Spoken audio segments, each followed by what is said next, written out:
wait a minute, where am I right now? There's a third plot thread. He thinks he is so good at solving murders that he should just do this professionally. And they end up with a tiny little explosion at Oxford University. Explosion, right? It's like sweet spice. Is that a thing? It's a thing now. As I was going through my Libby holds, I noticed that so many of them were blue. And it kind of inspired me to make a video where I read books with blue covers, just for something fun, just to kind of give these videos a little bit of cohesion, because I know right now my reading is kind of all over the place. There's not really a theme, but that's kind of my reading style, is I don't really read one particular genre. I tend to just read whatever I'm in the mood for. So I thought this would be fun today to read books with blue covers. And who knows, maybe I will end up making this kind of a series where maybe one time I'll read red covers or orange covers or rainbow covers. Who knows? So for today's video, we are going to be talking about these 5 books. I don't have all of them physically, so the 5th one is right here. And what's great is 4 out of the 5 that I read on Libby, I actually physically own, so I was able to read them and decide whether they're going to be staying on my bookshelf or going to be donated, which is wonderful. Remember, we're trying to read the books that are on our bookshelf so that we're only packing books that I'm really excited to read or that I really loved when we move next year. One of these I actually read at the end of April, but I don't know if you noticed, I didn't do an April wrap-up because time. So I figured this would be a good place to talk about that one anyway.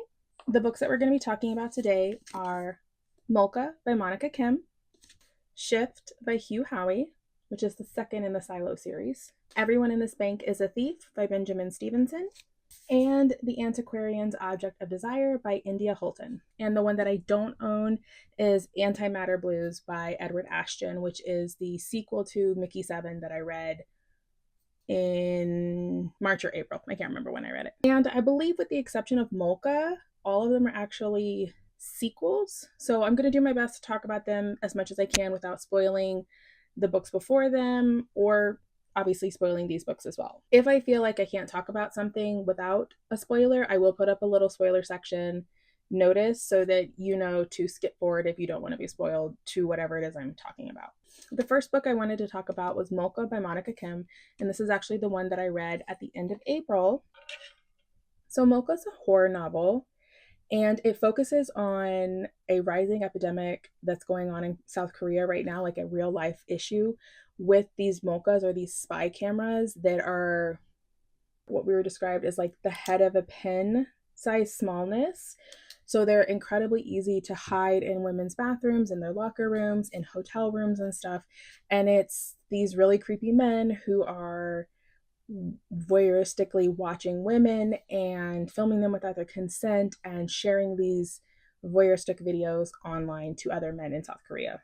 I'm sure probably elsewhere in the world, but this specifically focuses on South Korea.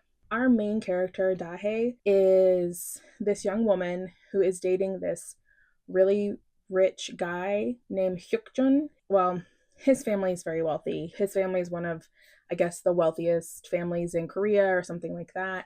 And so she considers herself very lucky to be dating him. And so sometimes when he puts her in more uncomfortable situations, she's more willing to do what he wants because she doesn't want to lose him. The whole premise of the book is that they are intimate in a hotel room one night, and that footage ends up being caught on a Molka spy cam and leaked online. And then the footage goes public to tabloids and things like that. And her boyfriend just runs away. He's like, I gotta escape all this craziness, so I'm gonna go to America. See ya. Keep your head down, basically. And he kind of abandons Dahae. And then in a parallel storytelling along with Dahae and her boyfriend is the story of Jun Young. And he is an IT guy who works at the same place that Dahae works. He is one of these creepy guys who puts Molka cameras up. So he has them like in the women's bathroom of his work. I think it said he had like 32 cameras or something like that just in his workplace alone.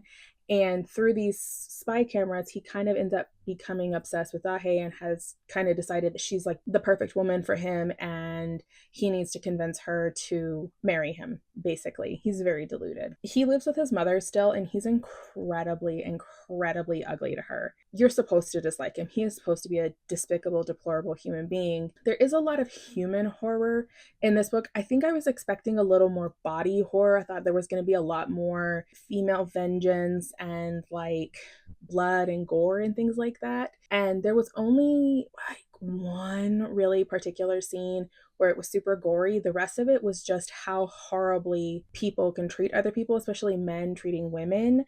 And so I think at times that was harder to read than anything, is how much these men exploit women and how little consequences there are.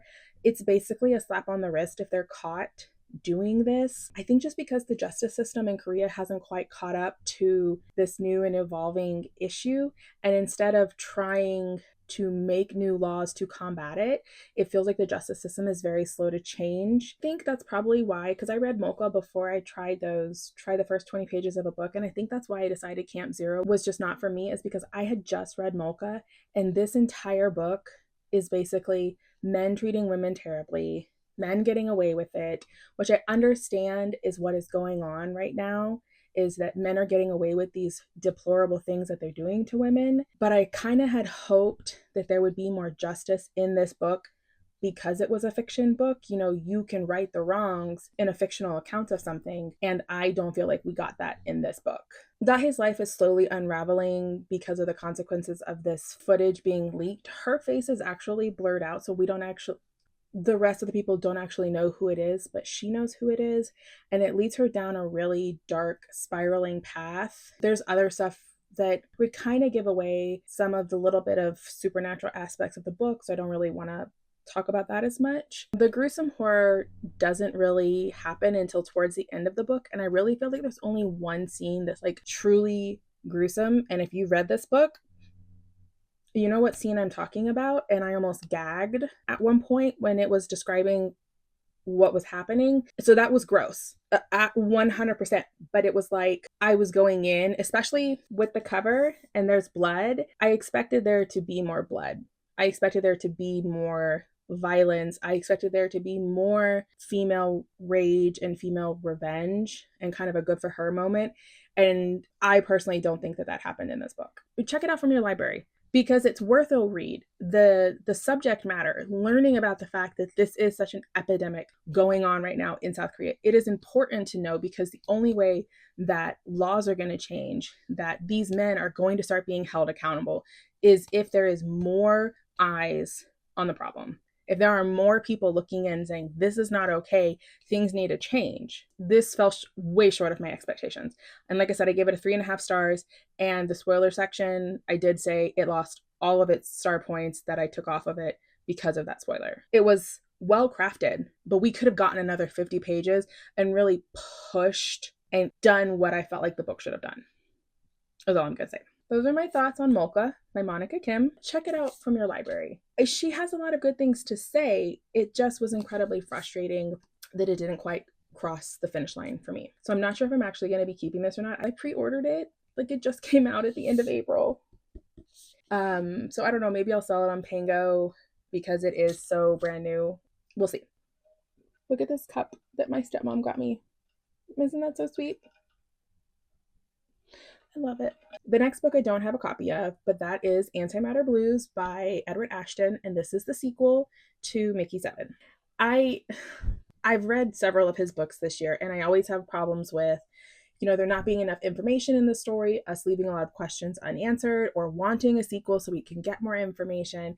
There's always like a weird pacing issue. And so I was hoping, because we got a sequel, that some of these problems wouldn't have happened. And there was still pacing issues in this one, unfortunately. He could have added 100 pages on to the end of Mickey 7, given us a little bit longer book overall, and gotten everything that he needed to. This one felt like kind of fluff in between the action, because there wasn't a lot going on in this one. So this one takes place a couple of years after the events of Mickey 7, and he has settled into domestic life with his girlfriend, and he's doing odd jobs around the habitat as he's needed. Summer has hit Niflheim, which is the planet that they live on, and so the weather is finally nicer outside. It's very green, and their seasons aren't like ours, where it you get all seasons in 1 year. They have several years of one season and then several years of another. And so they've been in summer for a while, but they know that winter's going to come again. And for some reason, they're having problems with the amount of antimatter that they have left in the reactor to keep everybody warm when the winter inevitably does come. There is a bomb that is left with the aliens in Mickey 7 that the commander of their habitat wants Mickey to go get back. He's like, you left it there, you need to go get it back. And so it is his journey to the creepers to get this bomb back. Obviously, things are not going to go according to plan. Things are not going to be as easy as they thought. And so, it takes place over the course of the book, right? I did enjoy the journey to get the bomb back. I liked seeing more of the world, getting more of an idea of the landscape. I liked getting to know the creepers a little bit better. I liked the maturing of a friendship in this one from Mickey 7 that felt a little one-sided. It feels more balanced now, which was really nice that they could fix that and correct that and move on. Loved that. It was a quick read and it was a 3.75 star. Mickey 7 was a 4, so it was just a little under what I gave Mickey 7, and that was mostly because it did feel so slow at times. There was a lot of times when it felt like it was just added fluff or there was conflict added for no reason. Like there was this one mention of something that kind of tangentially had something to do with the plot, but he could have cut that and we wouldn't have lost anything in the plot, but I think it was just filler at that point, unfortunately. I do like that for once I got basically all my questions answered from Mickey 7 in Antimatter Blues, which was wonderful. So I wasn't left hanging like I normally am with his other books. I do think overall that it's worth reading the duology together. They're not even super long together, but it is entertaining if you like science fiction, if you like colonizing a new planet and there's not a lot of people and you kind of have to fend for yourselves. This was a really fun read. It just wasn't quite as good as Mickey 7, in my opinion. I did say in the video where I read Mickey 7 that I was going to wait and read Antimatter Blues before I fully decided if I was keeping Mickey 7 on my bookshelf or not.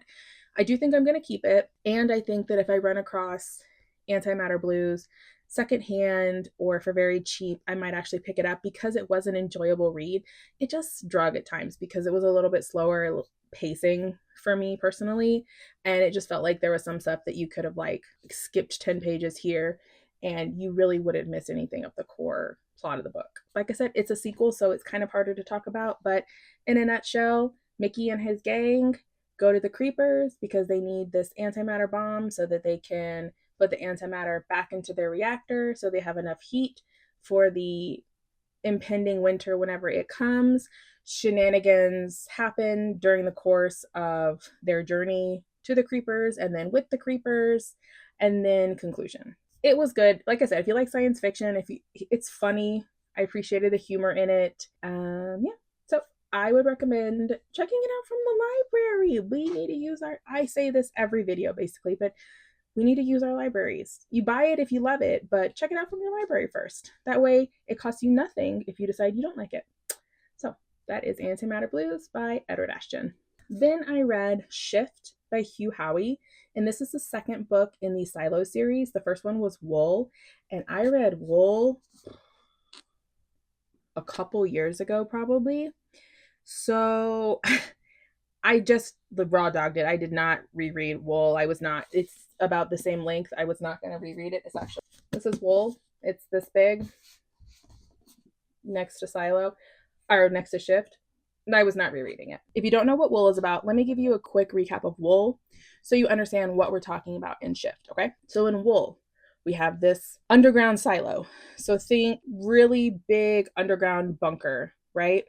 And you have these group of people who believe that they're the only humans left on the entire world. And there's a lot of politics within the silo.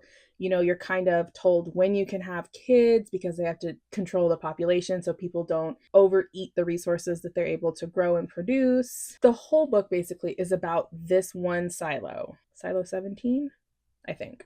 It focuses on Juliet, who starts off as someone who works down in the deep and like mechanical kind of thing, who ends up as a deputy sheriff and eventually finds her way out of a silo and, as happenstance may have it, into a new silo that they didn't even know was there until she became sheriff, started dating this one guy, because there's one person in the silo who knows the full truth about everything. One person. And they're supposed to communicate with like the main headquarters silo. And this isn't a spoiler, you find out fairly early on in Wool. So there's one person who contacts this headquarters silo, so they know that there's multiple silos, but nobody else in this silo knows, okay? They're taught their whole life that they are like the only silo. Their history is a very bleached version of what the actual history is. It takes out a lot of truth and just tells them what whoever put the silos there wants them to know. That's Wool. The book that I read this month was Shift. And this talks about how the silos came to be. And it flashes between several different times. And so I think that hurt it a little bit, is instead of doing like one section and then one section and one section, it like jumped and jumped and jumped and jumped and jumped and jumped and jumped. So you really had to pay attention to what time you were in and where you were, because there were a couple of times I was like, wait a minute, where am I right now? And I'd have to go back and actually look and be like, okay, go to the first part of the chapter and figure out what characters we were talking about, because some timelines have the same characters.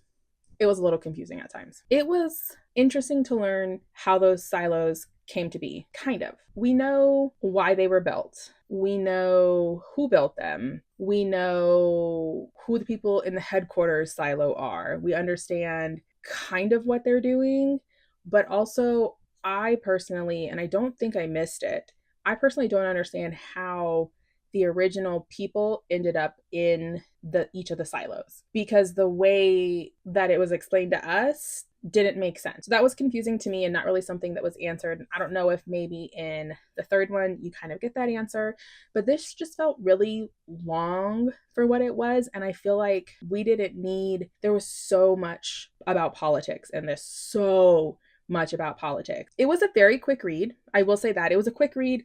It was entertaining. It just felt like when I was reading it, I was like, do we even need this information? And then you get to the end and they're like, there's whole portions we didn't need. There were conflicts that didn't even really need to be conflicts. Like you could have cut certain parts out and he could have gotten his point across. It didn't need to be 570 pages long is what I'm saying. It could have been 300. We could have probably cut 200 pages out of here and you would have gotten the same story.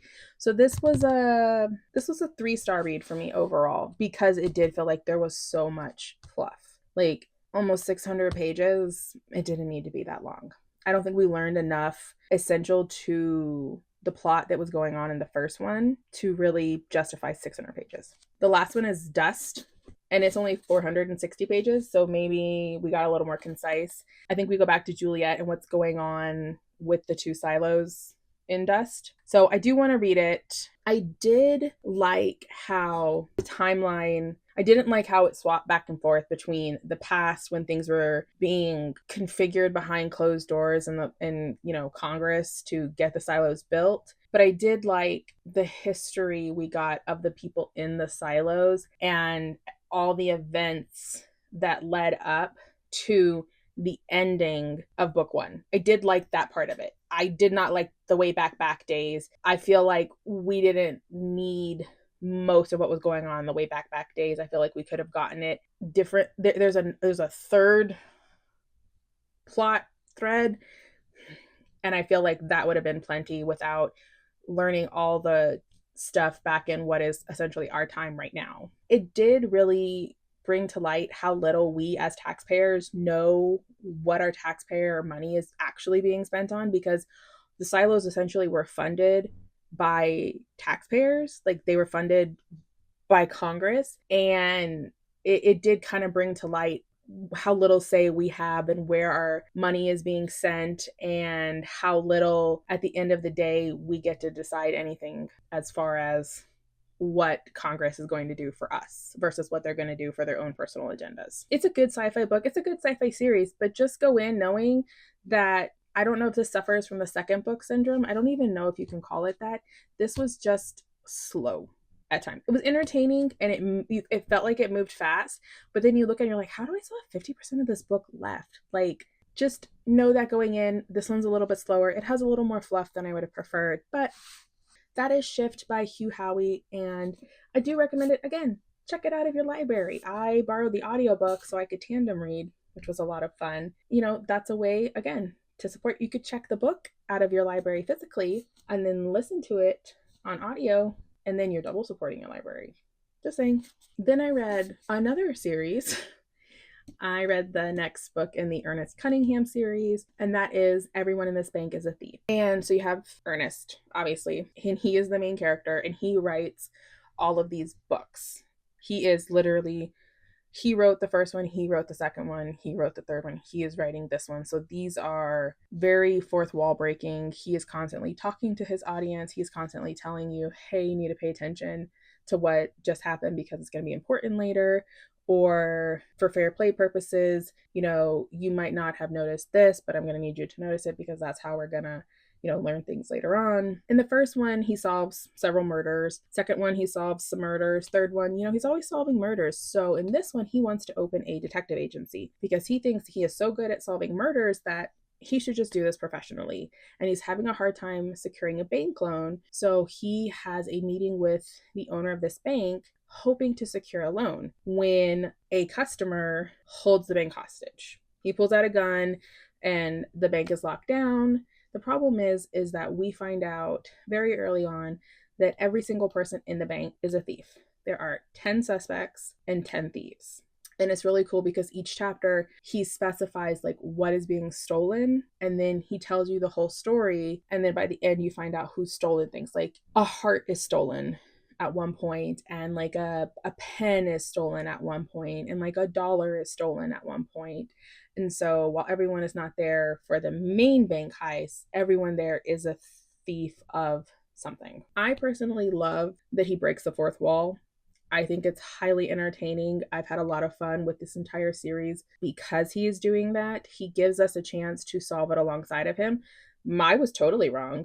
That was embarrassing, but I wasn't even close to correct.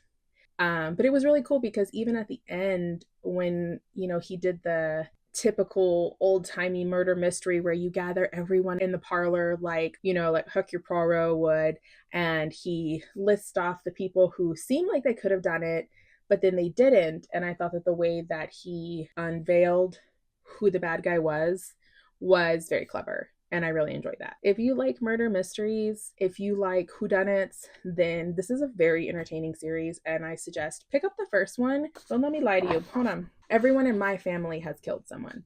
So if this sounds interesting to you, I would suggest picking up the first one and trying it out and seeing if you like it. Because if you do, all the books follow very similar style beats. The second one was actually my favorite. It was on a train. This one was probably my second favorite. Then the first one, and then the short Christmas novella is probably my least favorite. But this is a 4-star. It was perfectly good. I don't think I've given any of these a full 5-star, but these are a really good time. And a 4 is a really good time, and it's a good rating, and I think it's worthy of being read. I think I've given all of his book either a 4 or a 4.25 star. It's not a 5-star series, but it's a good time. I will end up rereading these again when he's done publishing them. If you like murder mysteries, if you like a cheeky narrator, if you like trying to solve the mystery, then I recommend giving Everyone in This Bank is a Thief a try. Or if you haven't read any of them, then I would start with Everyone in My Family Has Killed Someone by Benjamin Stevenson. I don't have it, but this is our book club pick for this month, and it actually has a mostly blue cover as well. So I kind of thought that was funny that it just fit right into the blue theme that I had noticed when I was looking through my Libby holds in the first place. The last book that I wanted to talk about, and it is actually the last book that I read, and that is The Antiquarian's Object of Desire by India Holton. And this is actually the third in the Love Academics series by her. Yes, Love's Academic series is the third one. They are all like interconnected standalones. So you can read this one, and the only thing you would have been confused about is chapter 24, where it kind of brings in the other characters from the first two into a group setting with this couple. Otherwise, totally fine to read them in whatever order you prefer. I'm realizing that while they're all blue covers, maybe making a video with so many sequels wasn't my best idea, but also these are all series that I've enjoyed, and I kind of want y'all to read them as well if you haven't. And if you haven't read any of India Holton's books, she has 2 different series, and both of them have been a lot of fun to read. This one takes place in the late 1800s. Okay, all of her books are kind of historical fantasy, historical cozy fantasy with magic vibes, right? Cool. We have childhood best friends. We have Amelia and Caleb, and they met in boarding school, and they've kind of been like two peas in a pod ever since, right? Which is great.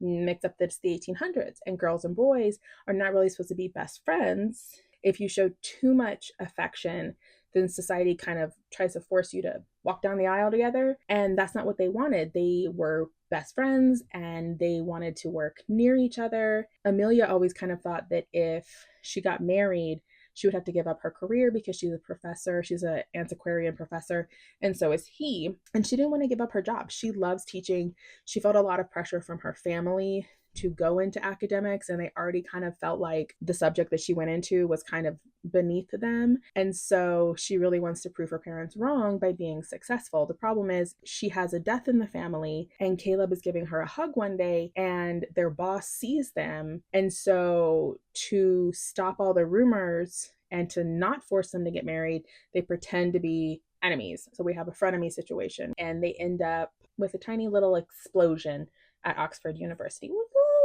Explosion, right? And so their boss decides to send them to Cumbria. He's like, there's this earl there. He has a lot of magical items that might have thermological properties. And so I want you to go there, catalog them, see what we can get for our museum. And then that way y'all are out of everyone's hair, and maybe y'all can resolve your issues while you're gone, right? Because he's tired of them fighting, which is weird because he's the one that made them fight in the first place. Throughout the book, we kind of get both of their perspectives on how their friendship, not how it started, but like how the depth of their friendship and how deeply they really care about each other. We get to see kind of from both of their perspectives, which was really sweet because you know way before they do how in love with each other they already are. They just haven't admitted it to each other yet, but they are definitely already in love with each other. So there's a lot of yearning in this book. There's a lot of situations that they find themselves in where, you know, something might almost happen and then they're interrupted. Or like they almost maybe kiss and then they're interrupted.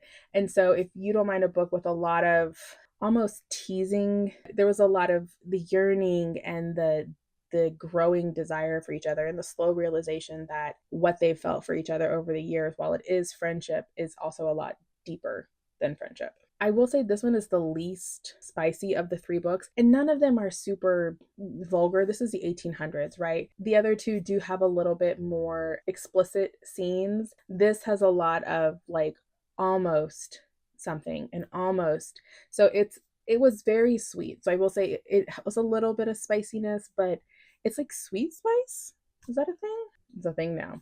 Kind of like a sweet spice, okay? It was very charming, and they both were just absolutely adorable together. I do think the book definitely focuses on the changes of their relationship. There's a small conflict going on in the background. Oops. But I will say, I think this is a cozy fantasy, and so the main focus is the changes in their relationship and how they're going to work it out together, how they're going to keep their jobs, you know, how people around them are going to react to them interacting with each other. Like I said, there's other things going on. Why are magical items going missing at the Earl's house? Why do things keep exploding around them? Why does this man have so many thermatological objects, which is like magical objects? Why does he have so many of them in his home when these are supposed to be a fairly rare thing to find in the first place? And he has like a whole house full of them. Why do stodgy old men keep getting in the way of Amelia and Caleb understanding their true feelings for each other?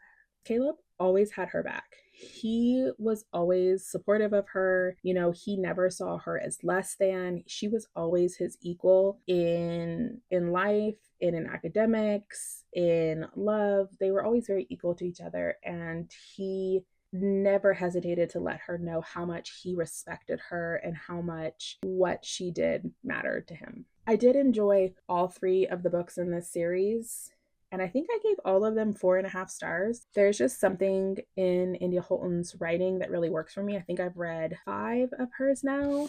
Let me double check.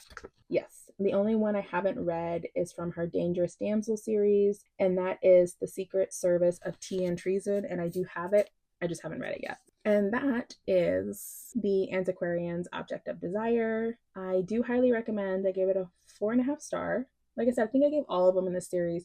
We have The Ornithologist's Field Guide to Love, The Geographer's Map to Romance, and then obviously this one. So I highly recommend this series. And those are the 5 blue books that I read for this video. Let's recap real quick. We have Molka by Monika Kim. We had Antimatter Blues by Edward Ashton, right here. Then we had Shift by Hugh Howey. We had Everyone in This Bank is a Thief. And the last one we just talked about was The Antiquarian's Object of Desire. Antimatter Blues was a 3.75. Molka was a 3.5. Shift was a 3-star. Everyone in This Bank is a Thief was a 4-star. That sounds right. And The Antiquarian's Object of Desire was a 4.5 star. 2 of them were 4 stars, and then the other 3 were in the 3-star range, which is perfectly fine. There wasn't anything that I seriously disliked. Actually, if I had to pick one that I disliked the most, even though it didn't get the lowest rating, was Molka by Monika Kim, because I think I was most disappointed in that one. I was expecting a lot more out of that than it delivered. But I do hope one of these sounded interesting to you. Let me know if one of them does sound interesting to you. I would love to know which one you would like to pick up. I appreciate you very much for spending time with me today, and I hope that you have an amazing rest of your day, and I will see you next time. Bye. Spoilers starting. 3, 2, 1. Okay. At the end, Young is killed by ghosts. I'm going to keep it a little vague in case you haven't read it. You just want to listen to the spoiler, but you are going to read it. He's killed by ghosts, okay? He comes out of it from a societal perspective as being the victim. He is never punished for his Molka cams. He is never punished for stalking Dahe. He is never punished for treating his mother like human garbage. And even to the bitter end, when he's leaving the bar, men are like celebrating him and saying how amazing he is to have escaped that horrible woman. And it's just another example of women being shit on, women looking like they're the crazy ones, and men coming out smelling like roses. He had no consequences. Even Hyukjun, he didn't really have consequences. His death was horrific, but like externally in the world, he looked like the victim. He looked like he had never done anything wrong, when if you read this book, you will understand just how foul of a human being he is, and just how horrible he was, and just how much of a hand he had in having that footage leaked in the first place, and then he had no consequences. And I understand that that is how society works a lot of times, but this is fiction. This was Monika Kim's chance to say, this is how it should be. These men should be punished for their actions. I do not feel like death was good enough for them when they get to die heroes. They get to die martyrs. That is not okay with me. And I had a really hard time with the book because of that. It lost all of its star points for that, because what the hell was that? Dahe, there was no justice for her whatsoever. She never got her side of the story told. Nobody ever got to see how much she was victimized, how much she was exploited. The entire book, her story is never heard by anyone. Even the support group she goes to never hears her story. And I just feel like that was such a big miss for Monika Kim. Like, I never read Eyes Are the Best Part, but I understand that one like went there and was full of feminine rage and was full of the things that you would expect. And so I was really looking forward to this one, because I don't want to read a book about people eating eyeballs.